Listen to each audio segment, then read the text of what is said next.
It's working. Oh, it's definitely working. Hello, everybody. To whoever's watching this, welcome. I wanted to introduce myself. My name is Kane Wayne. I'm from Charlotte, North Carolina, and I'm currently a senior here at the University of Chapel Hill. Go Tar Heel. I keep messing. There we go. My finger's right there. Yeah, right there. I don't really know if I'm really considered a senior or not, but I'm 22. And what I want to do with this video is, it's more so to like track my progress and give people comfort in just seeing what a person similar to my past goes through. Older guy, really old, now, 22, still figuring out life, But more so, I wanted to make these type of videos so because I always had a passion in making stuff like this.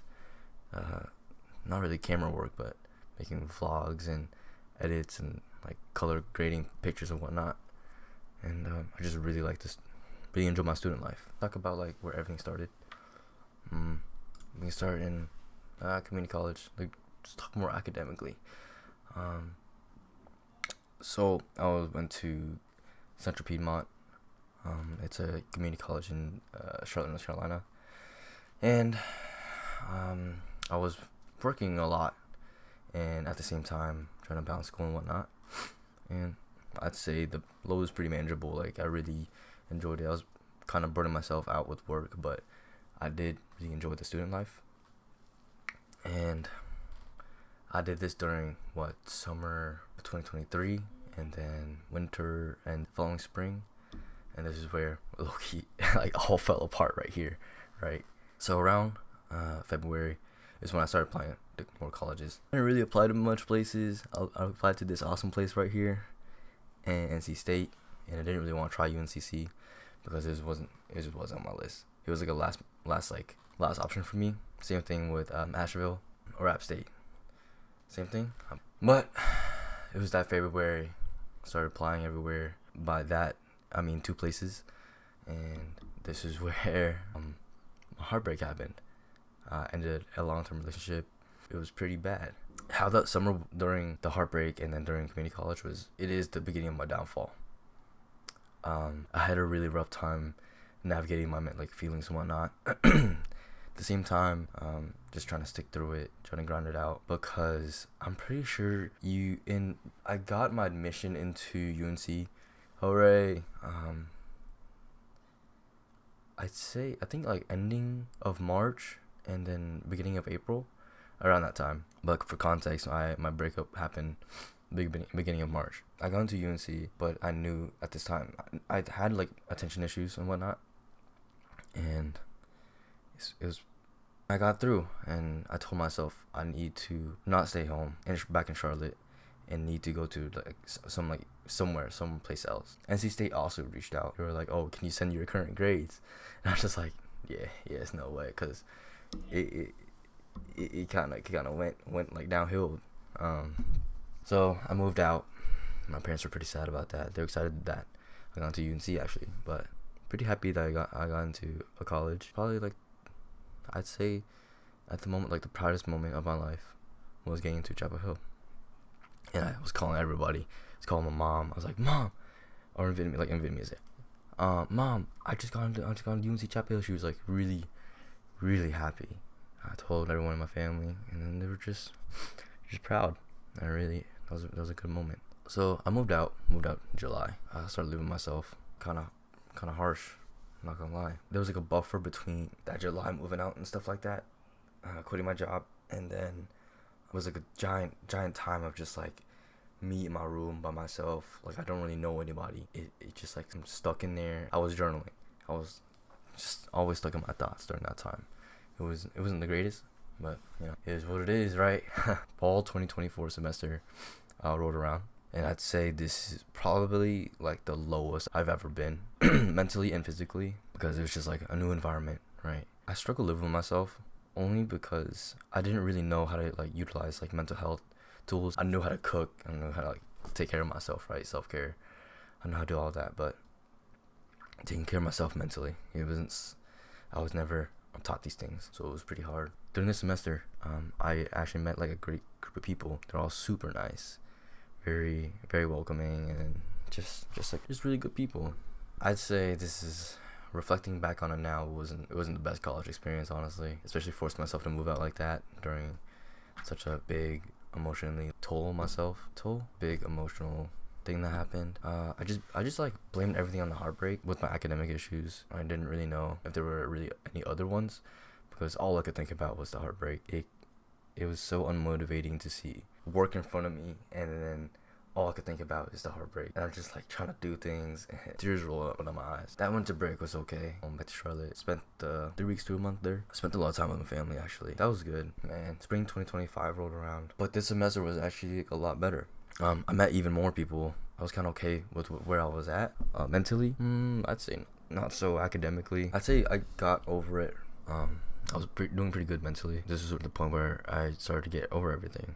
I started to realize a lot of things, and it's a whole different other story I could talk about, but let's save that for another day, yeah? So, because I knew it wasn't a mental thing anymore. This is where I kind of knew that I had attention issues. But I tried to push myself through it a lot. To whoever's watching this, do not do that. It's probably the worst thing you can do, especially coming off of something that's so mentally taxing. You're sitting there taking like physics 1 or 2, which is extremely hard, and trying to push yourself through that with no like tools is just like you're just asking to get a terrible grade, right? I really wish I told myself that back then. Looking at it now, I seriously burned myself out doing that, because I would try to put in time to do everything. It just ended up like never getting the grades I ever wanted, and I felt like I was mindlessly going somewhere, just aiming for something that isn't real, if that makes any sense. And I thought to myself, I thought I could just keep going, just keep drilling things. I still ended up with a pretty bad GPA. I was pretty unhappy with where I was academically, especially trying to get to med school and whatnot. And yeah, I had a mentality, toxic mentality I had. Since I wanted to go to the medical field, I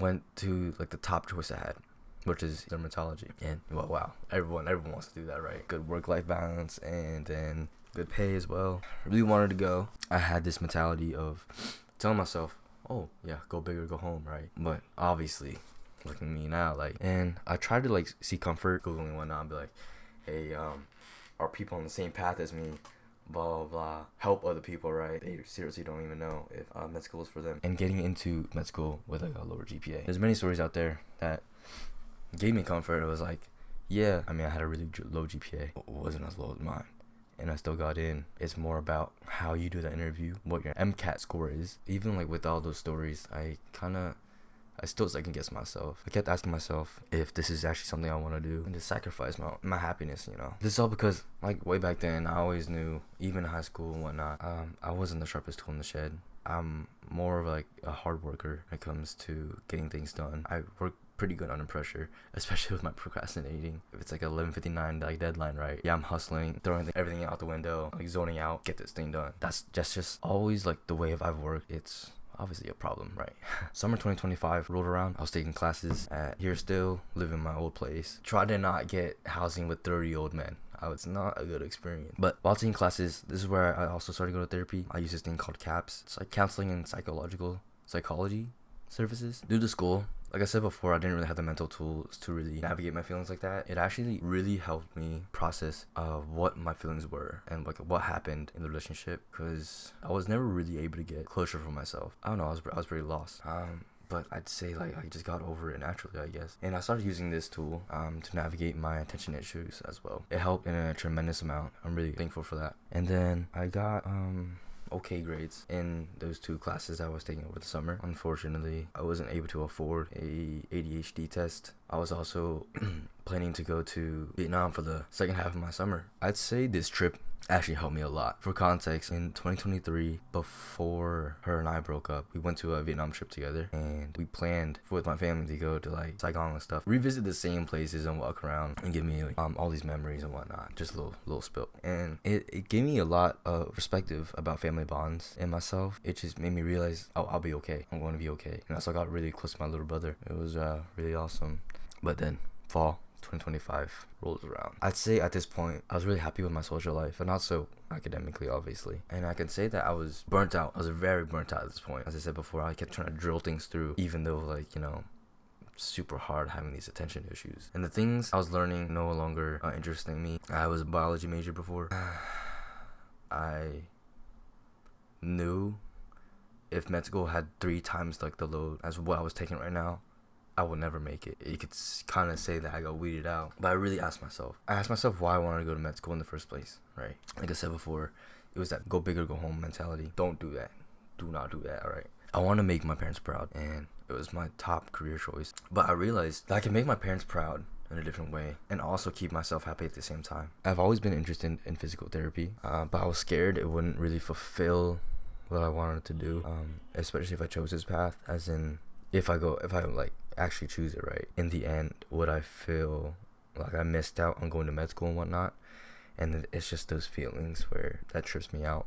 But even if my grandma was a physical therapy and it's something that she suggested and really sees me doing, she definitely knows me better than I could. She sees who I am as a person and she knows what's best for me, right? Switching majors, even though it's my senior year here, I often like ask myself like if this is worth it. If it's worth it for my own sake of happiness, that's what I'm doing now. And I can kind of reflect this on my past relationship. You can't fake it till you make it. So to others out there that have either done the same thing or thinking about it, don't thug it out and be miserable. Please, as cliche as it sounds, choose your own happiness and know what you want to do, because it takes a long time. That's who I am. Thank you. I hope you really enjoyed this video. Please like and subscribe. And this is my gamer. Here comes my gamer outro.